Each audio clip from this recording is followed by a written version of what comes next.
कि हमने सिर्फ 6 की जहाज गिराए थे, हम 12 भी गिरा सकते थे। ये क्लेम हमारा बड़ा वैलिड है। हमारे दुश्मन को ये जान लेना चाहिए कि हम जो कह रहे हैं वो वैसा ही है। मैंने पहले भी कहा था हम तैयार हैं। पुलवामा का उन्होंने स्टेज किया ऑपरेशन, तो उसके ऊपर उन्होंने एयरफोर्स को यूज़ करने की कोशिश की। जब रफ़ाइल ले लिए तो वो शायद इस बात पे उनका कभी यकीन था कि अब कुछ नहीं हो सकता, अब तो हम हर सूरत में जो करना चाहेंगे वो करेंगे। वो सिर्फ 2 ताकतों के ऊपर बेस करके समझते रहे कि हम पाकिस्तान को मज़ा चखा देंगे, तो मज़ा तो फिर उन्होंने खुद चख लिया। हम जिस वक्त चाहे दुश्मन के मुल्क में घुसकर उसको मार सकते हैं।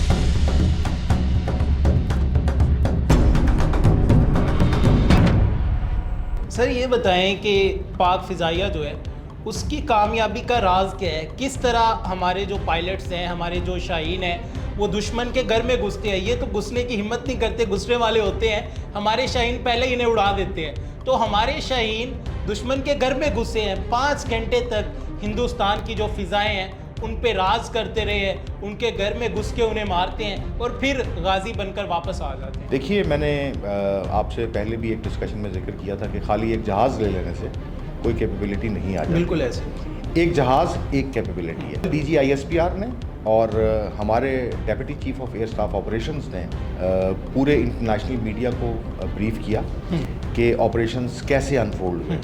वो बहुत ब्रीफली मुख्तसर उन्होंने बताया। मैं ज़रा थोड़ा सा उसको तफसील में जाके बताने की कोशिश करता हूँ। एक्चुअली कल बात हुई मल्टी डोमेन ऑपरेशंस। एक लफ्ज़ बोल दिया गया और बहुत सारे लोगों को समझ आ गया और बहुत सारे लोगों को समझ नहीं आया। मल्टी डोमेन ऑपरेशंस क्या है? 6 कैपेबिलिटीज।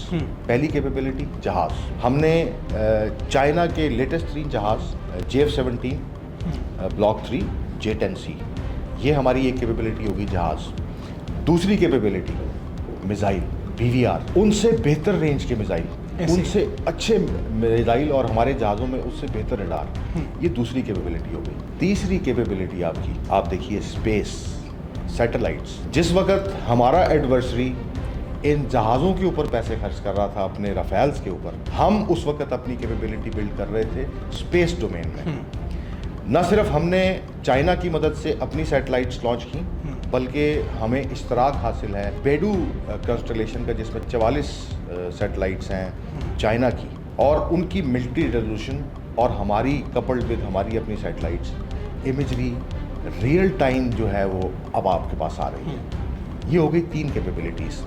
चौथी capability AEWC, airborne early warning system and control. हमारे पास, हम 2008 से एज अ फोर्स इस पे काम कर रहे हैं और हमने ये कैपेबिलिटी अपनी बिल्ड की है। ये चौथी कैपेबिलिटी है। ये कैपेबिलिटी क्या करती है? Real time tracking and targeting and surveillance of the targets. ये होगी 4 कैपेबिलिटीज़। 5वीं कैपेबिलिटी आपकी EW, इलेक्ट्रॉनिक वॉरफेयर। ये कैपेबिलिटी क्या है? इसमें 2 चीज़ें हैं। एक चीज़, आप जो दुश्मन की कम्युनिकेशंस हैं उसको जैम करते हैं, ये एक कैपेबिलिटी है जिसका मुजाहरा हमने 2019 में अभिनंदन के जहाज़ के साथ भी किया। और दूसरी कैपेबिलिटी जो DGISPR ने और DCSO ने बताई, recorded calls of the enemy. आप मॉनिटर करते हैं उनका पूरे का पूरा कम्युनिकेशन स्पेक्ट्रम, उसको सिग्नल इंटेलिजेंस कहते हैं। तो EW में ये चीज़ें आ गई। ये आपकी हो गई 5 कैपेबिलिटीज़। छठी कैपेबिलिटी है डाटा लिंक। जब आप इन 5 की 5 कैपेबिलिटीज़ को आपस में लिंक कर देते हैं और आपके पास ऐसा लिंक अवेलेबल है जो कि इन सब को आपस में जोड़ के एक कंप्लीट पिक्चर पूरे के पूरे एरेना की, पूरे वॉर थिएटर की, जितने प्लेयर्स हैं, कोई भी एक जहाज है, वो आप उसको दे सकते हैं। अब यहाँ पर रोल आता है artificial intelligence based targeting algorithms का। आपने सारी पिक्चर देख ली, आपके पास सैटेलाइट्स हैं, आप रियल टाइम में टारगेट्स देख रहे हैं अपने, कौन सा जहाज कहाँ से टेक ऑफ कर रहा है, किस जगह पहुंच गया है, कैसे आ रहा है, हमने उसको कैसे काउंटर करना है। उनके 100 जहाज आ रहे हैं, हमारे 10 जहाज हवा में हैं, हमारे पास 40 मिसाइल हैं। हमने वो टारगेटिंग जो है artificial intelligence based targeting system से असाइन कर दिए अपने जहाज़ों को, ताकि ये ना हो कि एक ही जहाज़ 2-2 जहाज़ 3-3 जहाज़ एक ही टारगेट को लॉक कर रहे हैं। ठीक है, ये है इकोनॉमी ऑफ एफर्ट। ठीक है, अब जिस वक्त ये पूरे का पूरा आप इसको जोड़ कर देखते हैं तो वही हुआ जो हमारे दुश्मन के साथ होना था। और जिस वक्त ये सारी कैपेबिलिटीज़, ये मैंने भी चंद कैपेबिलिटीज़ बताई हैं जो कि हमारे प्रेशर में DGISPR के उसके प्रेशर में भी शो कर दी गई, और हम भी आज उसको आज रात थोड़ा सा ज़्यादा एक्सप्लेन कर रहे हैं। वहाँ से मिसाइल लॉन्च हो रहा है ब्रह्मोस, हमारे पास उसकी क्लियर पिक्चर है हर वक्त, ये यहाँ से लॉन्च हुआ है, ये यहाँ पहुँच गया है, और इन्हीं 6 कैपेबिलिटीज़ को बेस करके हमने उसका तोड़ भी किया। ऐसे ही है, उन मिसाइल्स को अपने टारगेट्स पे नहीं गिरने दिया। रियल टाइम टारगेटिंग ये है। अच्छा सर, इसमें मुझे ये बताइएगा कि पहले गाइड किया जाता है कि ऐसा ना हो हमारा 1, 2, 3 जहाज़ जो है एक ही टारगेट लॉक कर ले। तो ये जो टारगेट लॉक किया जाता है ये कब किया जाता है? जब हमारा जो जेट होता है ये फ्लाई करना स्टार्ट करते हैं तब ये टारगेट लॉक करते हैं, या फिर जब फिज़ा में चला जाता है तब लॉक करते हैं, या फिर बिल्कुल टारगेट के ऊपर जाके तब लॉक करते हैं? देखिए, जिस तरह मैंने आपसे गुजारिश की कि ये टारगेट ट्रैकिंग, देखिए ये पूरी की पूरी एक किल चेन है।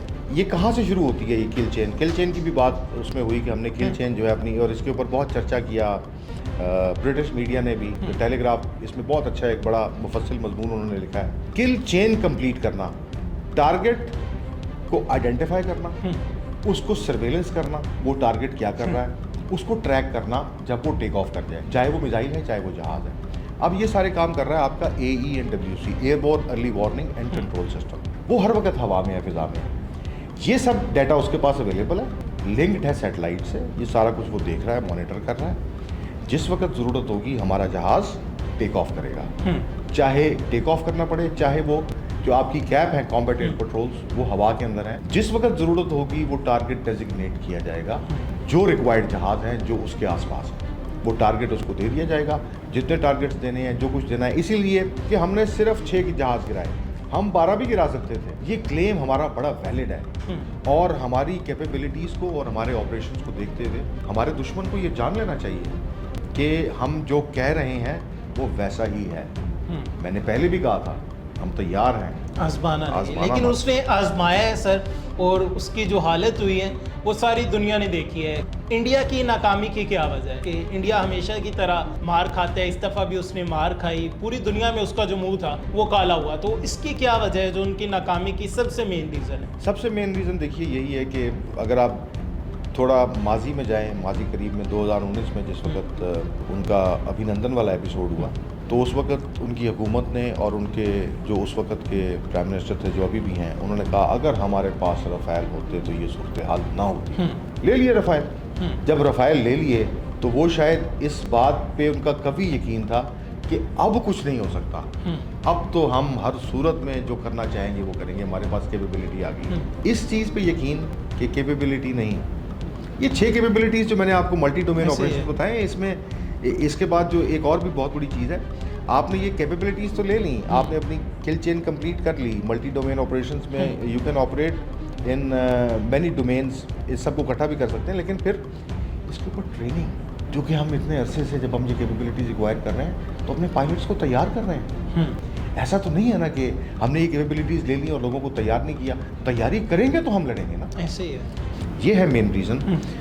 वो सिर्फ 2 ताकतों के ऊपर बेस करके समझते रहे कि हम पाकिस्तान को मज़ा चखा देंगे, तो मज़ा तो फिर उन्होंने खुद चख लिया। बिल्कुल ऐसे है सर। ये इलेक्शन से पहले इंडिया को हमेशा पाकिस्तान क्यों याद आता है? क्यों ये इस तरह की जो भोंडी हरकतें करना स्टार्ट कर देता है? हमें ये चीज़ समझने की ज़रूरत है कि जब 2 न्यूक्लियर स्टेट्स आपस में राइवल हों तो उनमें थोड़ी सी स्किर्मिश या थोड़ी सी भी जंग शीयर स्टूपिडिटी होती है, क्योंकि एंड अप किस पे होता है, उसको कहते हैं मैड म्यूचुअली एश्योर्ड डिस्ट्रक्शन। थोड़ी सी भी ऊपर नीचे बात होगी, दोनों तरफ से एटॉमिक वेपनरी चलेगी और दोनों नीस्तो नाबूद हो जाएंगे। अब इस न्यूक्लियर ओवरहैंग के अंदर हमारा दुश्मन क्या चाहता है कि किसी भी तरह थोड़ी सी स्पेस क्रिएट की जाए कन्वेंशनल वॉरफेयर के लिए। अब उसके लिए वो हर वक्त नए नॉर्मल्स क्रिएट करने की कोशिश करता रहता है। आप देखिए कि 2016 से उसने पहला नॉर्मल क्रिएट करने की कोशिश की, स्पेस क्रिएट करने की कोशिश की कन्वेंशनल वॉरफेयर की। उसने किया नहीं स्ट्राइक, सर्जिकल स्ट्राइक अपने लैंड बेस्ड ट्रूप से, लेकिन उसने क्लेम ये किया और उसने अपनी तरफ से एक नया नॉर्मल बना दिया कि जी हम जिस वक्त चाहे दुश्मन के मुल्क में घुसकर उसको मार सकते हैं। और ये नारा उन्होंने मारा कि तुम्हारे घर में घुसकर तुम्हें मारेंगे। आए नहीं, हिम्मत नहीं थी। ये एक नॉर्मल क्रिएट करने की कोशिश की, इसके ऊपर हमारी कन्वेंशनल टाकरा नहीं हुआ। अगली चीज़ उन्होंने क्या की कि जिस वक्त पुलवामा का उन्होंने स्टेज किया ऑपरेशन, तो उसके ऊपर उन्होंने एयरफोर्स को यूज़ करने की कोशिश की। पहले उन्होंने लैंड बेस्ड अटैक करने की कोशिश की थी, जो कि उन्होंने क्लेम किया था। अब उन्होंने नया नॉर्मल क्रिएट करने की कोशिश की कि उन्होंने एयरफोर्स को, जो कि सबसे नीश फोर्स है, टेक्नोलॉजिकली सबसे आगे है एयर पार, उसको यूज़ करने की कोशिश की, कर नहीं सके। अपने एरिए से भाग गए, 1-2 बम गिरा के, हमारे 1-2 दरख्त गिरा के, और एक कौवा शायद हमारा उसमें जान से गया था। ये एक नया नॉर्मल था। वो हंट कर रहे थे कि स्पेस फॉर कन्वेंशनल वॉरफेयर, कि हम इनको कुछ तो नुकसान पहुंचा सकें अपने अवाम की नज़र में, और जो हमारे मिलिट्री नहीं लेकिन पॉलिटिकल ऑब्जेक्टिव्स जो हैं वो अचीव कर सकें। ये दूसरा नॉर्मल क्रिएट किया। इस बार इन्होंने उसको उसके ऊपर बेस करते हुए उसकी और कैपेबिलिटीज़ अपनी एयरफोर्स की, इंडियन एयरफोर्स की, वो यूटिलाइज करने की कोशिश की, और उन्होंने हमारे निहत्थे सिविलियंस के ऊपर अपनी एयरफोर्स से मिसाइल बरसाए। ये एक नया नॉर्मल क्रिएट करने की कोशिश की। हम पहले भी देख रहे थे, हमारी हुकूमत, हमारी पॉलिटिकल लीडरशिप और हमारी अफवाज लीडरशिप, कि किसी भी तरह ये एक नया नॉर्मल क्रिएट नहीं होने दिया जाएगा। हम उसको पॉलिटिकल गेन्स के लिए इस तरह के ऑपरेशन या इस तरह की स्पेस नहीं क्रिएट करने देंगे। उसके लिए क्या किया गया? उसके लिए वही किया गया जो आप सबके सामने है, पूरी दुनिया ने देखा, कि अब जो हमारी डेटरेंस है वो दोबारा से एस्टैब्लिश हो गई है। हमने फिर एक बार जो कन्वेंशनल वॉरफेयर है उसकी स्पेस तकरीबन ख़त्म कर दी है। तो हमारा दुश्मन चाहता रहेगा, उनके लिए तो यही है कि आज बिहार में इलेक्शन है तो एक स्टेज कर लो, वोट ले लो। 2 साल बाद वेस्ट बंगाल में इलेक्शन है, एक दोबारा इस तरह का ड्रामा क्रिएट करो और वहाँ से वोट ले लो। ये उनकी पॉलिटिकल ऑब्जेक्टिव्स हैं। लड़ तो नहीं सकता हमसे वो, बिल्कुल ऐसे ही है। ठीक है। अपने वो मिलिट्री ऑब्जेक्टिव्स तो प्रॉब्ली गेन नहीं कर सकता, फैक्ट्स उसने क्या क्रिएट करने हैं, लेकिन वो सिर्फ इन छोटे एम्स एंड ऑब्जेक्टिव्स के लिए अपने मुल्क की इज्जत, वकार, हर चीज़ दाव पे लगा देता है। सर, साउथ पंजाब डिजिटल को टाइम देने का बहुत शुक्रिया। बहुत शुक्रिया Akmal, thank you very much. India हमेशा की तरह पाकिस्तान से एक दफ़ा फिर सारी दुनिया में जलील और रुस्वा हो गया। इंडिया का मुंह जो है एक दफ़ा फिर ना सिर्फ पाकिस्तान में, ना सिर्फ इंडिया में, बल्कि आलमी सतह पर मुंह काला हो गया। सारी दुनिया ने देखा जब पाकिस्तान ने हमला किया, इंडिया का मीडिया, इंडिया जो चीखता था, चिल्लाता था कि ये पाकिस्तान ने करवा दिया, ये पाकिस्तान ने करवा दिया। पहलगाम अटैक हो, पुलवामा हो, या इसके अलावा इंडिया में किसी के घर कोई बच्चा पैदा हो तो ये पाकिस्तान ने करवा दिया। तो दुश्मन होता है, लेकिन इस तरह बेबुनियाद दुश्मन पर इल्ज़ाम नहीं लगाने चाहिए। और हाँ, अगर आप बार बार दुश्मन को ललकारेंगे तो हर एक दुश्मन जो है आपकी तरह बेगैरत नहीं होता। हम गैरत वाले लोग हैं, दुश्मन को मुंह तोड़ जवाब देना जानते हैं। अगर आप मुस्तकबिल में आना चाहते हैं, फिर आए, इसी तरह मारेंगे, इसी तरह भगाएंगे, और इसी तरह आलमी सतह पर जाके आपको फिर माफ़ी मांगनी पड़ेगी कि खुदा के लिए हमारी जान छुड़वा दो। ये बहुत मारते हैं, फिर मार रहे हैं, फिर मारेंगे, और इंशाल्लाह हमने आपको ठोका है, ठोकेंगे, ठोकते रहेंगे। अपने मेज़बान मोहम्मद अकमल को दीजिए इजाज़त। अल्लाह ने